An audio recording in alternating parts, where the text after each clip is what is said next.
तुझे छोड़ दूंगा और खुद फांसी पे चढ़ जाऊंगा। भगवान मुझे बचा लो, मुझे बचा लो भगवान। यहाँ जो कुछ भी हो रहा है भगवान की मर्जी से तो हो रहा है, और आगे भी जो कुछ होगा भगवान की मर्जी से ही होगा। चल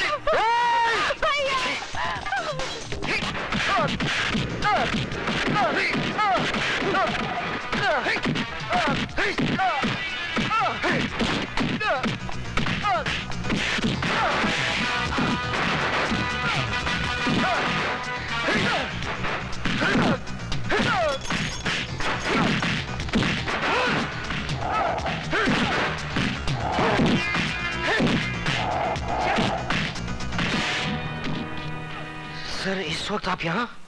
दुनिया जब सोती है तो हम जागते हैं, इसीलिए दुनिया से थोड़े ऊपर हैं। थोड़े नहीं, दुनिया से बहुत ऊपर हैं। चलो जी, इस तरफ।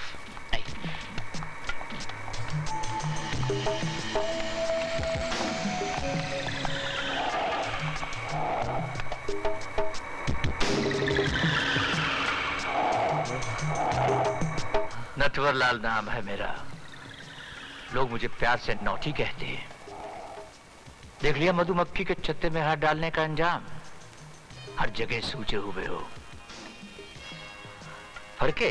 जी सर। तुम पुलिस वालों को जख्म देना आता है, जख्म पर मरहम लगाना नहीं आता। करायती? जी सरकार। ये रही लाल मिर्च सरकार।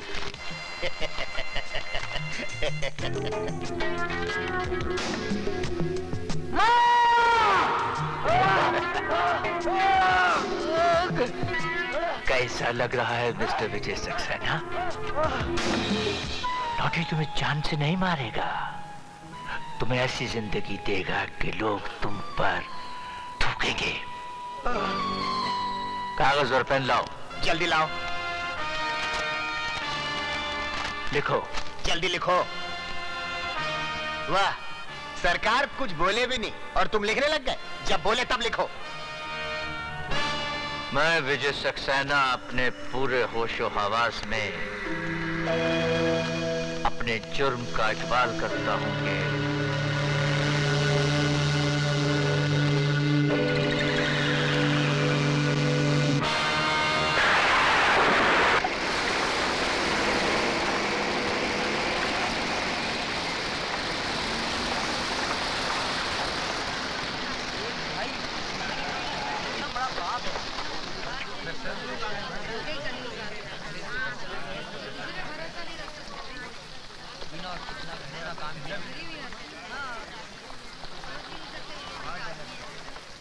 देखो शक्ल से कैसा लगता है, लेकिन काम कैसा किया। अरे भैया, अब तो दुनिया रहने के काबिल ही नहीं रही।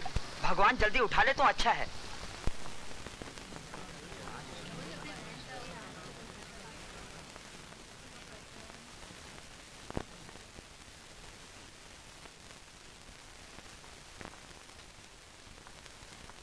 चलो पीछे हटो, पीछे हटो, पीछे हटो, पीछे हटिए, पीछे हटिए।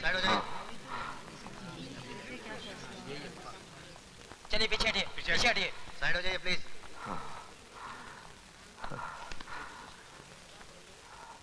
केस की कार्रवाई शुरू की जाए।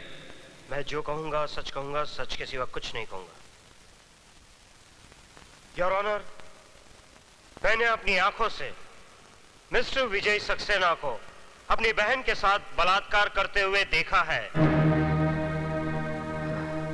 ये रहा मिस्टर विजय सक्सेना का इकरारनामा।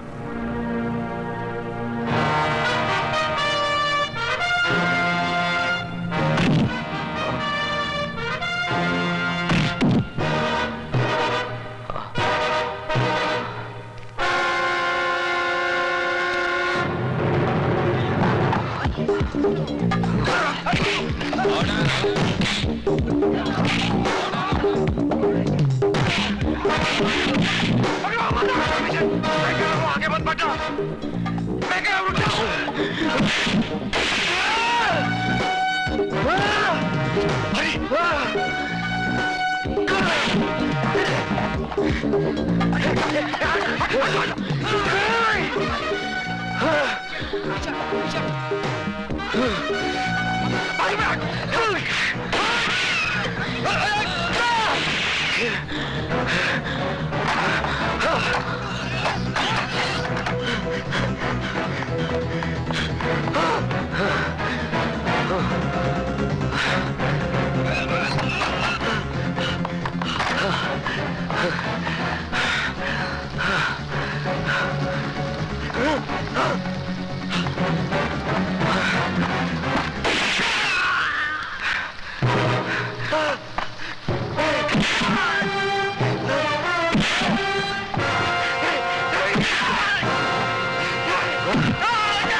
मुझे माफ कर दो, मुझे माफ कर दो विजय। मैं सबको सच सच बता दूंगा कि बलात्कार तुमने नहीं, हम लोगों ने किया था, हम लोगों ने बलात्कार किया था। नो मिस्टर विजय सक्सेना, मुझे कानून अपने हाथ में मत लो। अदालत जान गई है कि तुम बेगुनाह हो। रेस्ट एश्योर्ड, तुम्हें इंसाफ ही दिया जाएगा। प्लीज उसे छोड़ दो।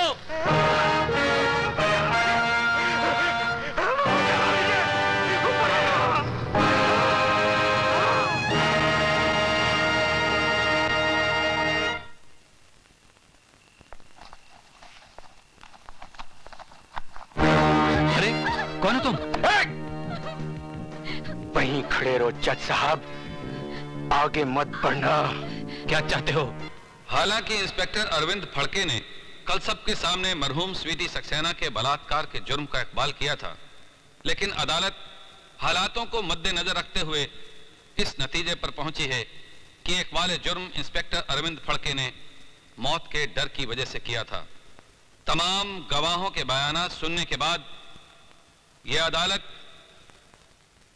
इस नतीजे पर पहुंची है कि विजय सक्सेना ने अपनी बहन का बलात्कार किया है। इसलिए मुल्जिम को मुजरिम करार देते हुए विजय सक्सेना को यह अदालत 7 साल कैद की सजा सुनाती है।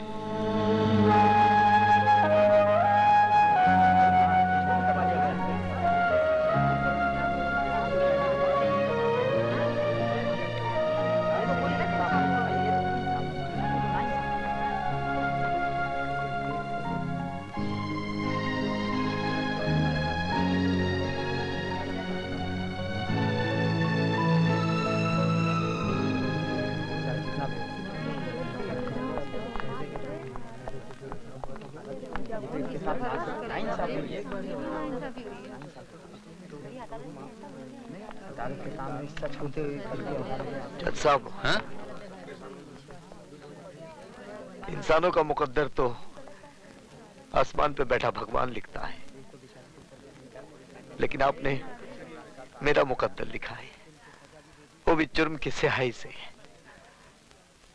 आपने फैसला नहीं सुनाया जज साहब, बल्कि मेरे माथे पे ऐसी एक मोहर लगा दी है कि अब कोई भी बहन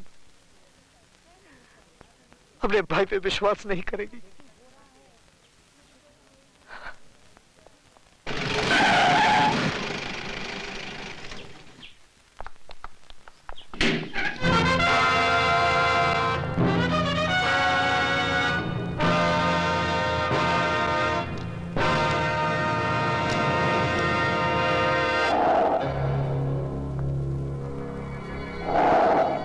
नटवर नाम है मेरा।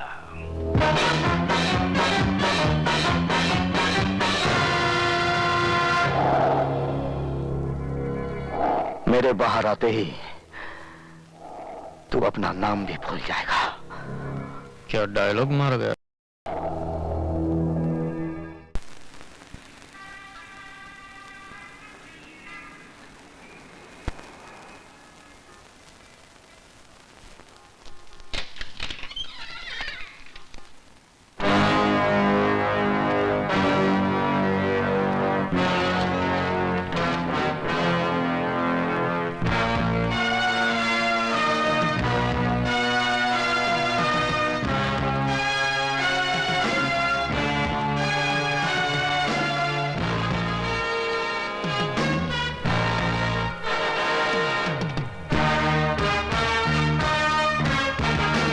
प्रोफेसर साहब,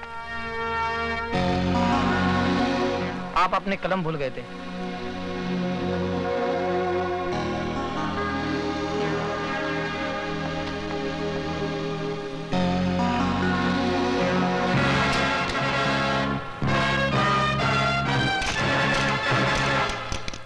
लिखो, माननीय महोदय जी, हमें आपकी भेजी हुई एनसीसी की यूनिफॉर्म मिली। लड़कों की यूनिफॉर्म तो ठीक है, लेकिन लड़कियों की यूनिफॉर्म तो इतनी तंग है, इतनी कड़क है कि संदूक खोलते ही गोली अपने आप चल पड़ती है। आपका शुभ चिंतक राजवंश कोठारी। टाइप करके दस्तखत करवाने के लिए अभी आती हूँ। हाँ, अब तो इस उम्र में सिर्फ दस्तखत ही कर पाता हूँ। जल्दी आना।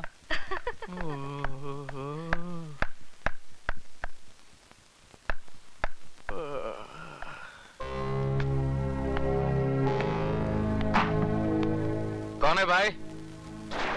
ये प्रिंसिपल का रूम है या पब्लिक का संडास? जब चाहा तब घुस गए। चलो बाहर जाओ और पूछ कर आओ कि क्या मैं अंदर आ सकता हूँ। अंदर तो मैं 7 साल तक था, अब मैं बाहर आ गया हूँ।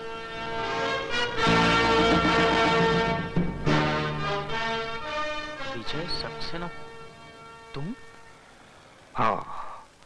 कभी आए? हैं? बैठो ना, बैठो ना। हाँ? आपके जेल जाने के बाद तो मुझे बहुत पश्चाताप हुआ। हरिद्वार गया, 3 साल तक वहां पूजा पाठ करवाई। तिरुपति गया, वहां जाकर बाल कटवाए मैंने, तभी जाकर मन को शांति मिली है। लेकिन मेरे मन को शांति नहीं मिली है। बैठो ना, बैठो ना। मैं यहाँ बैठने नहीं, तुम्हें बताने आया हूँ कि 7 साल तक मैं तुम लोगों के बारे में सोचता रहा। आज से तुम लोग मेरे बारे में सोचना शुरू कर दो।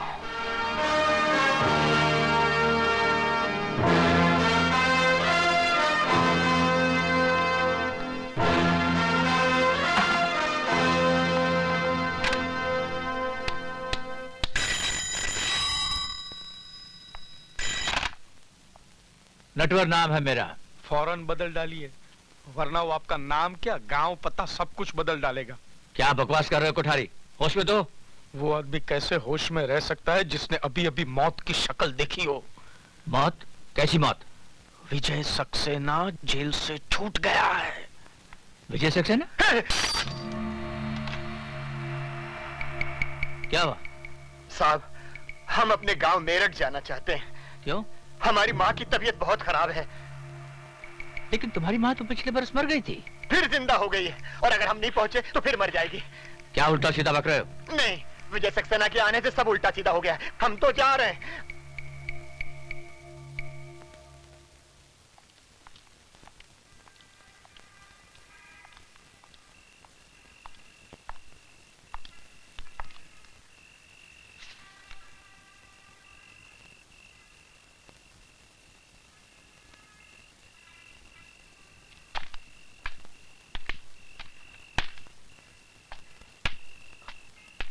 डॉक्टर असलम, तुम यहाँ क्या कर रहे हो? यही मैं तुमसे जानना चाहता हूँ। लेकिन ये खत लिखकर मुझे यहाँ बुलाया गया है। ऐसा ही एक खत मुझे भी मिला है। डॉक्टर असलम, अरे विशाल, एक खत मेरे पास भी है। एक जैसा खत सबको? लेकिन ये लिखा किसने है यार? मैंने। है? सर आप? हाँ, मैं। जिस आदमी ने इल्म के दिए से तुम सब की अंधेरी जिंदगियों को रोशनी में बदल दिया था, वही प्रोफेसर विजय सक्सेना आज जेल की अंधेरी कोठरी से छूटकर बाहर आ गया है। क्या विजय साहब जेल से छूट गए?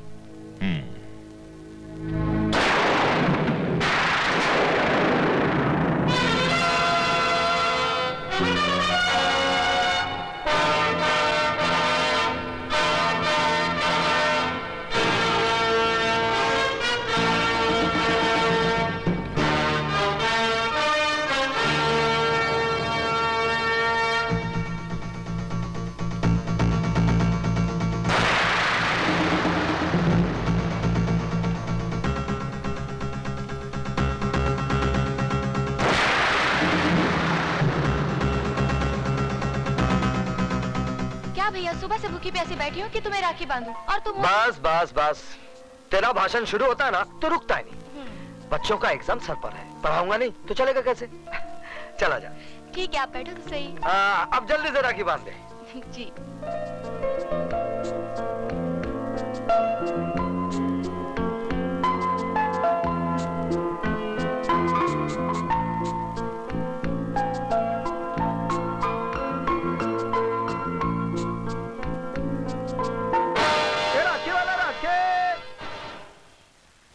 राखी वाला राखे। ए राखी वाले, एक राखी देना। कौन सी दूं?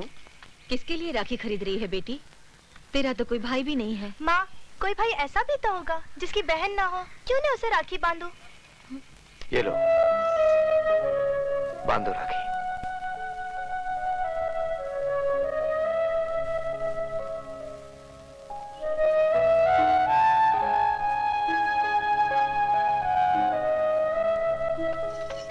किसको राखी बांधने जा रही हो बेटी, जिसे राखी का मतलब तक नहीं मालूम?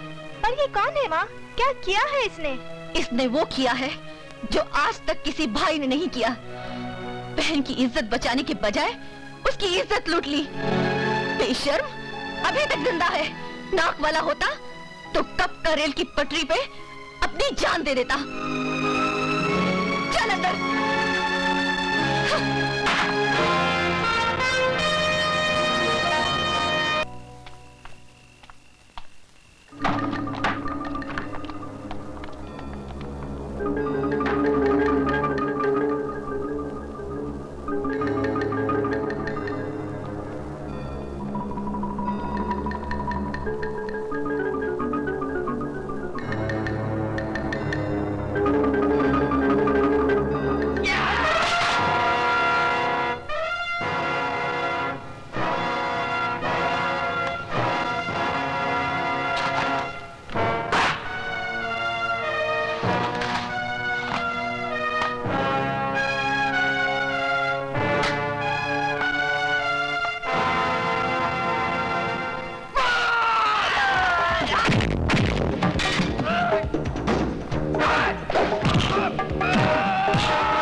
हेलो।